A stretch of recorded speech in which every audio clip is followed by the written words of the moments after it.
राधे राधे सभी को।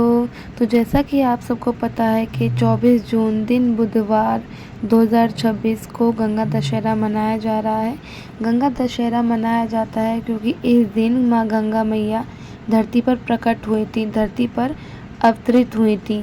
तो उसी शुभ अवसर पर गंगा दशहरा मनाया जाता है।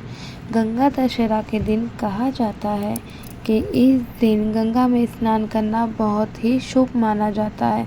गंगा किनारे बैठ के स्नान कीजिए, गंगा किनारे बैठ के भजन कीजिए, पूजा करिए, दान दक्षिणा दीजिए। ओम गंगे च यमुने चैव गोदावरी सरस्वती नर्मदे सिंधु कावेरी जलेस्मिन सन्निधि कुरुम मंत्र का जाप करते हुए स्नान कीजिए। ये बड़ा शुभ माना जाता है। और अगर आपका कुछ कारणवश आप गंगा किनारे ना जा पाएँ, ये पॉसिबल ना हो, तो आप घर पे स्नान कीजिए। गंगा दशहरा के दिन यदि गंगा नदी तक जाना संभव ना हो तो घर में नहाने के पानी में थोड़ा सा गंगा जल मिलाएं और स्नान करें। और इस दिन घर में ही पूजा करिए। गंगा दशहरा मनाने के लिए उस दिन गंगा जी की पूजा करना बहुत शुभ माना जाता है। आप घर पर भी बड़ी आसानी से गंगा जी का पूजन और गंगा दीपदान कर सकते हैं। तो गंगा दशहरे के दिन नहा धोकर जैसे ही आप स्नान करके आएँ तो आप गंगा जल हमारे घर पे आसानी से मिल जाता है। तो आप गंगा जैसे ही देखेंगे गंगा किनारे, तो आप घर में भी एक बर्तन लेकर उसमें गंगा जल आपके घर में सबके में आसानी से मिल जाता है। उसमें करके गंगा जल करके उसमें आप पूजन विधि आप घर पे भी कर सकते हैं और वो भी आपके लिए बहुत ज़्यादा लाभदायक रहेगा। और अगर आप गंगा किनारे जा रहे हैं, गंगा स्नान करने जा रहे हैं, तो गंगा मैया के गंगा स्नान करते टाइम गंगा मैया का मंत्र जाप करते हुए गंगा स्नान में डुबकी लगाएं और गंगा मैया को प्रसन्न करने के लिए गंगा किनारे बैठ के भजन गाएं या फिर वहाँ पे दान दक्षिणा दीजिए और गंगा मैया को प्रणाम कीजिए और आप उनसे प्रार्थना कीजिए। जो भी आपके मंगल कामना है वो पूरी होगी, आपको अपने रोगों से निवारण मिलेगा। गंगा मैया आपकी ज़रूर सुनेंगी। और वहाँ पे आप संकल्प भी लें कि गंगा मैया हमने बड़े ही मन से आपका पूजन किया है। अगर हमसे कोई गलती हो गई हो तो हमें क्षमा करिएगा। गंगा दशहरे के दिन ज़रूरतमंदों को जल, मीठा शरबत, अन्न, वस्त्र और मौसमी फलों का दान करना बहुत ही शुभ माना जाता है।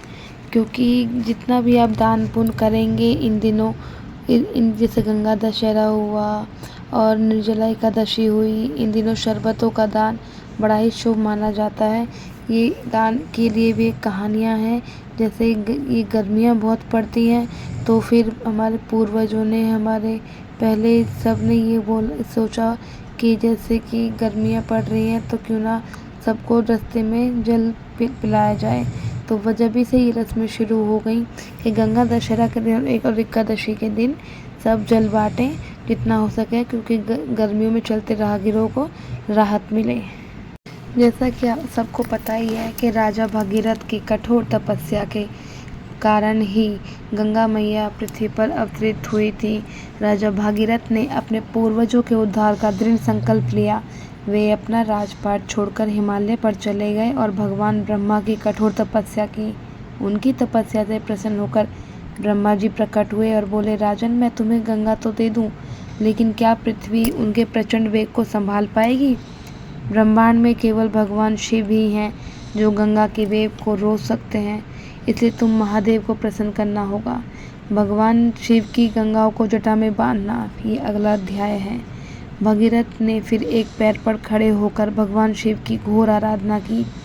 महादेव उनकी भक्ति से प्रसन्न हुए और गंगा के वेग को अपने सर पर झेलने के लिए तैयार हो गए।